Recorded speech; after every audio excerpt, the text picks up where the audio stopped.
तर रत्नागिरीमध्ये हे पावसाचा जोर वाढलेला आहे। सह्याद्रीच्या घाट माथ्यावर मुसळधार पाऊस सुरू आहे।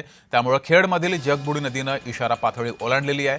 मुसळधार पाऊस रत्नागिरीमध्ये बरसतोय, त्यामुळे इथल्या नदी नाल्यांना पूर आलेला आहे। जगबुडी नदी धोक्याच्या पातळीच्या वर वाहती आहे। त्यामुळे चिपळूण शहरामध्ये पाणी शिरण्याची भीती, बाजारात पाणी शिरण्याची भीती व्यक्त होती आहे। अधिक माहिती घेऊया, आपले प्रतिनिधी तेजस मोहतुरे नागपूरवरून आपल्यासोबत जोडलेले आहेत, तर योगेश बांडागळे सुद्धा आपल्यासोबत रत्नागिरीतून जोडलेले आहेत। तेजस, सध्याची काय नेमकी स्थिती आहे? अजून किती मुलं ही शाळेमध्ये अडकलेली आहेत? नक्कीच जगदीश, आपण बघितलं असेल मागच्या दृश्यामध्ये जे आहे ते विद्यार्थ्यांना जे आहे ते कुठेतरी रेस्क्यू केलं जातं आणि प्रचंड या ठिकाणी जे आहे ते पाऊस पडला आणि पाणी साठलं आणि त्यामुळे कुठेतरी जे आहे ते विद्यार्थ्यांना या ठिकाणी जे आहे ते मोठी कसरत करावी लागत आहे। एकूणच जर बघितलं असेल तर सकाळपासून जे आहे ते ढगाळ वातावरण होतं, त्यानंतर जे आहे या ठिकाणी जे आहे ते पाणी जे आहे ते साचलं आणि कुठेतरी जे बघितलं असेल तर विद्यार्थी जे आहेत ते कुठेतरी पालक त्यांना काढत आहे। रेस्क्यू टीम इथे आलेली आहे, महानगरपालिकेची टीम या ठिकाणी आली आणि विद्यार्थ्यांना बाहेर काढण्यात जे आहे ते यश येत आहे। एकूणच जर बघितलं असेल तर या ठिकाणी जे आहे ते रस्त्याचे काम खूप दिवसापासून सुरू होतं आणि त्यामुळे या ठिकाणी जे आहे ते पाणी साचल्याचे दृश्य जे आहे ते पाहायला मिळत आहे। माझ्या कॅमेरामॅन मंगेश मोहिते जे आहे ते दाखवेल की कशा प्रकारे रेस्क्यू टीम जे आहे ते विद्यार्थ्यांना आणत आहे। आपण बघितलं असेल तर या ठिकाणी जे आहे ते काही विद्यार्थी आहेत। काय सांगाल, किती विद्यार्थी अडकलेले आहेत? जवळपास असेल 500 किती विद्यार्थी अडकलेले आहेत?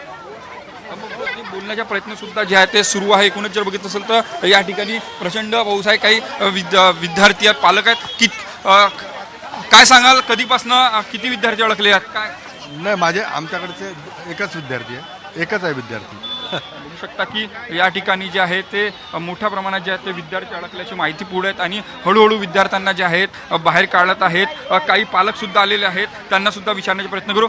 काय सांगाल, किती विद्यार्थी अडकलेत, काय माहिती आहे? अरे सगळेच विद्यार्थी अडकले आहे आणि कोणीच बाहेर नाही निघालाय आणि पॅरेंट्स जसे जसे येतात तसे बाहेर निघत आहे। खूप त्रास होत आहे, काही म्हणजे बघू शकता की जे आहेत पालकांना याचा प्रचंड त्रास जे आहे ते याचा सहन करावा लागत आहे आणि अनेक विद्यार्थी जे आहेत ते या ठिकाणी आहेत आणि कुठेतरी जे आहे ते महानगरपालिका प्रशासनाकडनं जे आहे त्या विद्यार्थ्यांना जे आहे ते हळूहळू काढलं जात आहे। मोठं सोमलवाड जे आहे ते प्रतापनगर या ठिकाणी जे आहे ते शाळा आहे आणि पाऊस या ठिकाणी जे आहे ते प्रचंड पडलेलं आहे। या ठिकाणी जर बघितलं असेल तर संपूर्ण जलजीवन जे आहे ते या ठिकाणी जे आहे ते विस्कळीत झालेली आहे। त्यामुळे जे आहे कुठेतरी विद्यार्थ्यांना सुद्धा जे आहे याची कसरत करावी लागत आहे। किती वेळापूर्वी महानगरपालिके प्रशासनाकडे या ठिकाणी जे आहे ते रस्त्याचे काम शाळा परिसरामध्ये पाणी शिरलेलं आहे, भरलेलं आहे? किती वेळापूर्वीची दृश्य आहेत किंवा किती वेळापूर्वी पाणी भरलं आणि त्यानंतर प्रशासनाने नेमकी काय मदत कार्य सुरू केलं आणि काय हालचाल केली नेमकी? 1.5 तासा अगोदर जे आहे नागपुरात मुसळधार पावसाला सुरुवात झाली आहे। सकाळपासून जर बघितलं असेल तर मध्यम स्वरूपाचे पाऊस जे आहे ते नागपुरात पडत होता, मात्र अचानक जे आहे मुसळधार पावसाला जे आहे ते सुरुवात झाली आणि या ठिकाणी जे नदी नाल्याला साचलेलं जे पाणी होतं ते थेट जे आहे ते या संपूर्ण जे आहे शाळेमध्ये घुसलेले। आपण बघू शकता की या ठिकाणी महानगरपालिका प्रशासनाकडनं जे आहे ते विद्यार्थ्यांना काढण्यासाठी कसरत केली जात आहे। या समय जे फायर ब्रिगेडची गाडी सुद्धा या ठिकाणी आलेली आहेत। दोरीने जे आहेत ते विद्यार्थ्यांना एक विद्यार्थ्यांना जे आहे ते बाहेर काढलं जात आहे आणि त्यामुळे जे आहेत मोठी तारंबळ जे आहे ते शाळा प्रशासनाची झालेली आहे। त्यामुळे या ठिकाणी ऐन वेळेवर जे आहे ते महानगरपालिका प्रशासनाने पावसाळ्याच्या वेळेत जे आहे ते काम काढल्याने कुठेतरी जे आहे ते नागरिकांकडनं सुद्धा जे आहे ते महानगरपालिकेच्या कारभारावर जे आहे ते प्रश्नचिन्ह उपस्थित होत आहे। जगदीश, ठीक आहे तेजस, तुम्ही असेच जोडलेले राहा। तर रत्नागिरीमध्ये सुद्धा मुसळधार पाऊस बरसतोय, रत्नागिरीतले प्रतिनिधी सुद्धा आपल्या सोबत जोडलेले आहेत। योगेश, किती वेळापासून हा मुसळधार पाऊस बरसतोय? जगबुडी नदीने धोक्याची पातळी ओलांडल्याची माहिती सुद्धा समोर येते आहे। काय नेमकी स्थिती आहे रत्नागिरीमध्ये? गेल्या 2 दिवसांपासून सह्याद्रीच्या घाटमाथ्यावर मुसळधार पाऊस कोसळतोय आणि आज दुपारपासून रत्नागिरी जिल्ह्यात जोरदारपणे मुसळधार पावसाला सुरुवात झालेली आहे। त्यामुळे खेडमधली जी जगबुडी नदी आहे तिने इशारा पातळी ओलांडलेली आहे। खरं तर तिची जी इशारा पातळी आहे ती 5 मीटर इतकी आहे आणि आता ती 6 मीटरवरून ती सध्या वाहते आणि तिची धोका पातळी 7 मीटर आहे।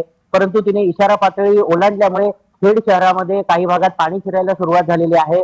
खेड बरोबरच संगमेश्वर असेल, रत्नागिरी असेल, राजापूर असेल, या सर्वच भागामध्ये सध्या मुसळधार पाऊस कोसळतोय। त्यामुळे चिपळूणमध्येही इथले जे नागरिक आहेत ते सतर्क झालेले आहेत, प्रशासन सतर्क झालेलं आहे। दुपारपासून जो मुसळधार पाऊस कोसळतोय त्याचा फटका रखडलेल्या मुंबई गोवा महामार्गाच्या चौपदरीकरणालाही बसलेला आहे। महामार्गावर जे रस्ते आहेत त्याला पाण्याचं रूप प्राप्त झालेलं आहे आणि वाहन चालकांची मोठी अडचण होते. एकंदरीत पाऊस असाच जर वाढत राहिला तर खेड शहराला, चिपळूण शहराला पुराचा धोका असेल असं सांगता येईल. जगदीश. ठीक आहे.